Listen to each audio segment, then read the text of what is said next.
क्या आपने कभी इजराइल के झंडे को गौर से देखा है? दो नीली लकीरें और बीच में एक सितारा। दुनिया इसे सिर्फ एक डिजाइन समझती है, मगर जियोपॉलिटिक्स के माहिरीन इसे एक खामोश नक्शा कहते हैं।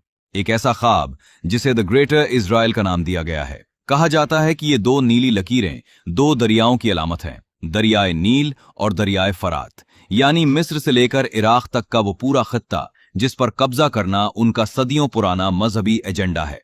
मगर सवाल यह है, क्या यह सिर्फ एक सियासत है या किसी फितने की तैयारी? मगर यह कहानी सिर्फ जमीन की नहीं, अकीदे की भी है। यहूदी तारीख के मुताबिक उनका मसीह उस वक्त तक जाहिर नहीं होगा जब तक मस्जिद अक्सा की जगह हैकले सुलेमानी दोबारा तामीर न हो जाए। आज अक्सा की बेस और दीवार के नीचे होने वाली खुदाइयां दरअसल इसी पुरानी हैकल के निशानात की तलाश हैं। लेकिन कुछ स्कॉलर्स और एक्सपर्ट्स का यह मानना है कि जिस मसीह का वो इंतजार कर रहे हैं वो दरअसल मसीहुद दज्जाल होगा, एक ऐसी झूठी हुकूमत जो इसी खित्ते से पूरी दुनिया पर कब्जा करने की कोशिश करेगी। और इस द ग्रेटर इजराइल के रास्ते में आज सबसे बड़ी दीवार बनकर ईरान खड़ा है।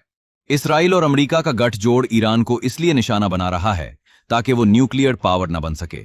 मगर इसके पीछे सिर्फ सियासत नहीं, सदियों पुरानी पेशनगोइयां भी हैं। बहुत से लोग मानते हैं कि खुरासान यानी ईरान, अफगानिस्तान और पाकिस्तान के इलाकों से वो फौज निकलेगी जो इन साजिशों को मिट्टी में मिला देगी। आज मिडिल ईस्ट में जो आग लगी है वो धीरे धीरे पूरी दुनिया को अपनी लपेट में ले रही है। लोग इसे सिर्फ वॉर कह रहे हैं, मगर आज की सूरत हाल देखें तो ये शतरंज की बाजी लग रही है। एक तरफ ग्रेटर इजराइल का ख्वाब है तो दूसरी तरफ रेजिस्टेंस की दीवार। मगर असली खतरा तब शुरू होगा जब ये जंग न्यूक्लियर रुख